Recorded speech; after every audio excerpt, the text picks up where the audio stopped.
కామారెడ్డి జిల్లాలో కొన్ని గ్రామీణ ప్రాంతాల్లో నేటికి దళిత సమాజం అనగదొక్కబడుతూనే ఉంది. అణచివేతకైతే గురవుతుందని చెప్పడానికి వాళ్ళ ఒక ఉదంతం మాత్రం వెలుగు చూసింది. కామారెడ్డి జిల్లాలోని కామారెడ్డి మండలం నర్సన్నపల్లి గ్రామంలో దళితులు అయితే కుల వివక్ష కారణంగా ఇటకేలకు అణచివేయబడ్డారనేటటువంటి ఒక ఉదంతం మాత్రం వెలుగు చూసినటువంటి నేపథ్యంలో బాధితులంతా ఇవాళ కలెక్టరేట్కు రావడం జరిగింది. కామారెడ్డి కలెక్టరేట్ కేంద్రంగా ఇవాళ అడిషనల్ కలెక్టర్ విక్టర్కు వాళ్ళైతే ఫిర్యాదు చేసినటువంటి పరిస్థితి. గ్రామస్తులు ఇటకేలకు తమను దూరం పెట్టే ప్రయత్నం చేస్తున్నారు, కుల వివక్ష చూపుతున్నారనేటటువంటి ఒక ఫిర్యాదు మేరకైతే వారికి కలెక్టర్ వెళ్ళడం జరిగింది. అయితే అడిషనల్ కలెక్టర్ కలిసినటువంటి వారంతా అధికార యంత్రాంగం నుంచి ఎలాంటి సపోర్ట్ లభించబోతుంది, అలా జరిగినటువంటి బాధ ఏందనేటటువంటి విషయానికి సంబంధించి అడిగి తెలుసుకునే ప్రయత్నం చేద్దాం. మనతో పాటు కొంతమంది గ్రామస్తులు ఉన్నారు, దళిత సామాజిక వర్గానికి సంబంధించినటువంటి కొంతమంది బాధితులు అయితే ప్రస్తుతం మనతో పాటు ఉన్నారు. వాళ్ళతో మాట్లాడదాం. అన్న, ఏం జరిగింది అసలు మీ గ్రామంలో? మా గ్రామంలో మొన్న ఉగాది పండుగను పురస్కరించుకొని అన్ని గుళ్ళకు గ్రామ పంచాయతీ తరఫున సర్పంచ్ గారు ఎవరైతే వస్తారో వాళ్ళే సున్నం వేయిస్తారు. కొన్ని సున్నం వేయాల్సిన గుళ్ళు ఉంటాయి కాబట్టి వాటికి సున్నం వేయించడం జరుగుతుంది గ్రామ పంచాయతీ తరఫున. ఆ సందర్భంలో మేము సున్నం వేయిస్తాడు కదా అని చెప్పి ఊరుకున్నాము. ఉగాది రేపు అనగా సాగల్ వాళ్ళు, రజకులు అనేవాళ్ళు మా ఊర్లో గ్రామంలో ప్రతి గుడికి వాళ్ళు సున్నం వేస్తారు. గ్రామ పంచాయతీ తరఫునే సున్నం ఇప్పిస్తారు. ఆ ఇప్పించినటువంటి సున్నాన్ని వాళ్ళు వేయకుండా మేము వేయమని చెప్పి మాట్లాడడం జరిగింది. దాని విషయమే మేము సర్పంచ్ గారికి విచారించగా నేను కనుక్కుంటా అని చెప్పి వాళ్ళ దగ్గరకు పోయి మాట్లాడిండు. అయితే మేము మాట్లాడిన సందర్భంలో ఫోన్ కట్ అయిందనే దశలో తను జేబులు వేసుకొని ఆ ఫోను కట్ అయిపోయింది కదా అనే ఉద్దేశంతో వాళ్ళతో మాట్లాడి డిస్కస్ చేసిండు. వాళ్ళు మాట్లాడిన విషయం అంతా ఆ ఫోన్లో మా దగ్గర రికార్డ్ అయి ఉన్నది. ఆ సమస్యను ఆధారంగా మేము పిటిషన్ చేయడం జరిగింది. వాళ్ళు యాక్చువల్గా ఏం మాట్లాడిందంటే, వాళ్ళు మాదిగ కులస్తులు మనకు ఎటువంటి సేవ చేసలేరు, డబ్బులు కొడతలేరు, ఏం చేసలేరు కాబట్టి మనం వాళ్ళ గుడికి ఎందుకు సున్నా వేయాలా, మిగతా కులాల అందరికి పెద్ద మనుషులతో మేము ఆల్రెడీ మాట్లాడి నిర్ణయం తీసుకున్నాము, నువ్వు వేయమని చెప్పినా అని చెప్పు, మేము మాత్రం వేయము అని చెప్తాము అని చెప్పి సర్పంచ్ గారిని మ్యానిపులేట్ చేయడం జరిగింది. అదేవిధంగా సర్పంచ్ గారు కూడా ఏం చేసిందంటే వాళ్ళకి సపోర్ట్గా, సరే నేను మాత్రం వేయమన్నా అనే చెప్తున్నా, మీరు వేస్తారా అయ్యారా మీ ఇష్టం, వేస్తే వేయకూరి, మనం అనుకుంటే వాళ్ళని ఎంతసేపు భయపెట్టడం, అన్ని కులాల సహాయం మనందరం ఐక్యంగా ఉంటే వాళ్ళని భయపెట్టడం అంత సులువైన ఈజీ కష్టమేం కాదు, భయపెట్టవచ్చు అని చెప్పి ఆయన మాట్లాడిండు అందులో. అయితే వాళ్ళు రజకులు కూడా ఏం మాట్లాడారంటే, మనం వాళ్ళ దగ్గరకు పోయి మేము ఏదైనా పని చేస్తున్నప్పుడు వాళ్ళు కుర్చీల మీద కూర్చుంటారు, వాళ్ళ ఇళ్ళ దగ్గర మన ముందు కుర్చీల మీద కూర్చుంటారా అని చెప్పి మాట్లాడడం జరిగింది. కాబట్టి ఈ విధమైనటువంటి కుల వివక్షను గత తరతరాలుగా మా తాతల నుంచి తండ్రుల నుంచి కూడా ఇప్పటికి వస్తూనే ఉన్నది.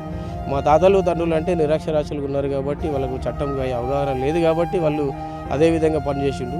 ఇప్పుడు కూడా మేము అదే విధంగా ఈ బానిసతత్వం చేయాలంటే మాకు కొంచెం సిగ్గుసేటుగా ఉంది. ఇప్పటికి కూడా మమ్మల్ని కూడా అదే విధంగా చూసి మమ్మల్ని ఎంతో మానసిక క్షోభతకు గురి చేస్తున్నారు. మా దగ్గరికి వచ్చినటువంటి దళిత నాయకులందరికీ, అదేవిధంగా వివిధ గ్రామాల్లో వివిధ జిల్లా స్థాయిలో ఉన్నటువంటి నాయకులందరికీ కూడా మీ ఆర్ న్యూస్ ద్వారా పిలుపునిస్తున్నాం. దళితులపై జరుగుతున్నటువంటి క్షోభతను నశించే విధంగా పోరాడదామని, ఉద్యమిద్దామని పిలుపునిస్తున్నాం. కాబట్టి మా యొక్క పిలుపును మన్నించి మా దళిత నాయకులందరూ కూడా 31వ రోజు మా గ్రామానికి రావాలని కోరుకుంటున్నాం. అంటే సామాజిక అసమానతలు కావచ్చు, కుల వివక్షకు సంబంధించి మీకు జరిగినటువంటి ఈ అవమానం అయితే ప్రధానంగా సాక్ష్యంగా నిలిచినటువంటి పరిస్థితి కదా, ఏం చెప్పదలుచుకున్నారు మీరు మీ బాధితుల తరపున, మీ తరపున? సార్, ఇప్పుడు కూడా చదువుకున్న కాలంలో ఇంత డెవలప్మెంట్, ఇంత టెక్నాలజీ పెరుగుతున్న తరుణంలో కూడా ఇప్పటికి కూడా మమ్మల్ని అదే దాసి పని చేయాలి, అదే వర్క్ చేయాలి, మీరు చదువుకుంటే ఏంది, మీరు ఇప్పుడు కూడా కుర్చీల మీద కూర్చుంటారా అని చూడడం ఎంత అవివేకం సార్. కాబట్టి ఈ అవివేకాన్ని ఎండగట్టి ప్రభుత్వం ఇప్పటికైనా గట్టి చర్య తీసుకొని వాళ్ళపై అట్రాసిటీ కేసులు బుక్ చేయాలని చెప్పి మేము కోరుకుంటున్నాం. అదేవిధంగా ఈ అంబేద్కర్ రాసినటువంటి భారత రాజ్యాంగం ప్రకారం జనాలందరూ, మన దగ్గర ఉన్నటువంటి ప్రజలందరూ సమానమే అని చెప్పినప్పటికీ నిజంగా గ్రామీణ స్థాయిలో ఉన్నటువంటి కొంతమంది అగ్రకులాల వాళ్ళు చట్టాన్ని అనుసరించకుండా వాళ్ళ యొక్క నియంతత్వాన్ని అనుసరిస్తూ ఎంతోమందిని ఆ కుల పేరుతో తిడుతూ మానసిక క్షోభకు గురి చేస్తున్నారు సార్. చూసాం కదా, తమ గ్రామంలో దళిత సామాజిక వర్గంలో పుట్టడమే తమ తప్ప అంటూ ప్రశ్నించే ప్రయత్నం చేస్తున్నారు. అగ్ర కులస్తులు, అగ్రవర్ణాల వాళ్ళు తమపై దాడులకు దిగడమే కాకుండా మాటల దాడికి దిగడంతో పాటు సామాజిక రుగ్మతలను పాటించడంతో సామాజిక అసమానతకు తావిస్తున్నారు. అదే స్థలంలో కుల వివక్షకు పాటుపడుతున్నారు. అంటరాని వారి తనం ఇప్పటికీ ప్రదర్శించబడుతుంది కాబట్టి తామంతా బాధితులమని వారు చెప్తున్నారు. నేటి ఆధునిక సమాజంలోనూ విజన్ 2026 విజన్ నడుస్తున్నప్పటికీ కూడా ఈ అసమానతలు ఏంటి, కుల వివక్ష ఏంటి, ఆ కులాలు మతాలు ఎక్కడి నుంచి వచ్చాయి, ఆర్థిక సమానత్వం సాధించినప్పుడే, సామాజిక సమానత్వం సాధించినప్పుడే భారతదేశం అభివృద్ధి చెందుతుందని మహామౌలు చెప్పినప్పటికీ కూడా ఇలాంటి ఆకృత్యాలకు అగ్రవర్ణాలు కొందరు పూనుకోవడం ఏంటనేటటువంటి విషయాన్ని వారి ప్రస్తావనకు తీసుకొచ్చే ప్రయత్నం చేస్తున్నారు. మనతో పాటు కొంతమంది దళిత సామాజిక వర్గంకి సంబంధించి కొంతమంది సంఘ నేతలు ఉన్నారు, వారితో మాట్లాడతాం. అసలు ఏం చెప్తారు ఈ విషయం సంబంధించి? అయితే ఇప్పుడు భారతదేశంలో స్వాతంత్రం వచ్చి 70 సంవత్సరాలు అయిపోతున్నప్పటికీ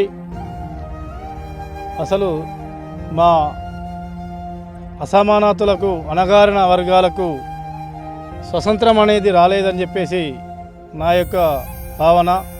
ఎందుకంటే ఈ 77 సంవత్సరాల భారత స్వతంత్ర భారతంలో ఈ భారత రాజ్యాంగం అమల్లోకి వచ్చి ఇన్ని సంవత్సరాలు అయినప్పటికీ ప్రతి ఒక్కరికి స్వేచ్ఛ, సమానత్వం, సమరాత్వం అనేది భారత రాజ్యాంగము కల్పించిన హక్కు. ఈరోజు సర్పంచ్ గారే కావచ్చు, వార్డు మెంబరే కావచ్చు, రాష్ట్రపతి గారు కావచ్చు, ఈ రాజ్యాంగంలో పొందుపరిచినటువంటి ప్రతి ఒక్క ఆర్టికల్ ప్రకారంగానే మీరు ఎన్నుకోబడుతున్నారు. ఈరోజు జరిగినటువంటి పరిస్థితి ఏదైతే ఉన్నదో నర్సనపల్లి గ్రామంలో గ్రామ సర్పంచ్ గారు చూసుకుంటే ఇందులో గ్రామ సర్పంచ్ గారే మొదటి ముద్దాయిగా కనిపిస్తున్నారు.